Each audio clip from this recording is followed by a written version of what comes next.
Vacances du pouvoir, les services secrets confirment la fin pour Biya.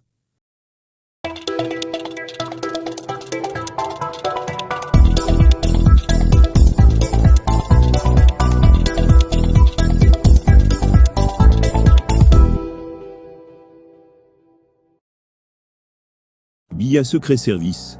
Paul Biya très malade. C'est visiblement le début de la fin. Le vieux lion a de plus en plus des difficultés à rugir. Et ce à cause de son âge avancé. Paul Biya, leader du Rassemblement démocratique du peuple camerounais RDPC, est maintenant âgé de 89 ans. Même s'il s'accroche au pouvoir probablement, sur conseil des membres qui l'entourent, le pouvoir lui, semble le quitter au fur et à mesure que les jours passent. C'est un secret de polichinelle.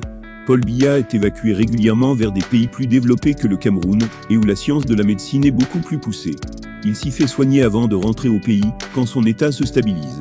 Le pays que visite assez souvent le mari de Chantal Biya est la Suisse.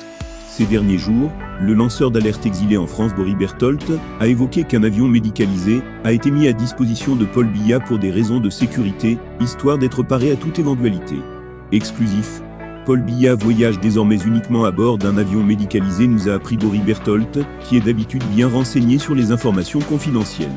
Le journaliste prend le soin de préciser que c'est une décision prise pour sa sécurité.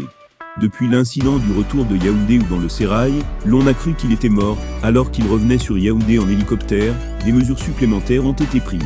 C'est pourquoi désormais quand Paul Biya voyage, le cabinet civil affrète un avion médicalisé pour son séjour. C'est un hôpital volant. Rien ne peut lui arriver à l'intérieur. Un autre journaliste confirme les propos de Boris Bertholdt, c'est Rémi Ngono, qui s'est lui aussi exilé en France. Les services secrets confirment Paul Biya, c'est fini. Déclenchement de la vacance du pouvoir, informe-t-il, lui qui donne l'impression de tenir l'information d'une source sûre. Là, nous sommes au terme de la vidéo. Surtout n'oubliez pas de vous abonner et de cliquer sur la cloche de notification pour recevoir le top des informations et actualités au Cameroun.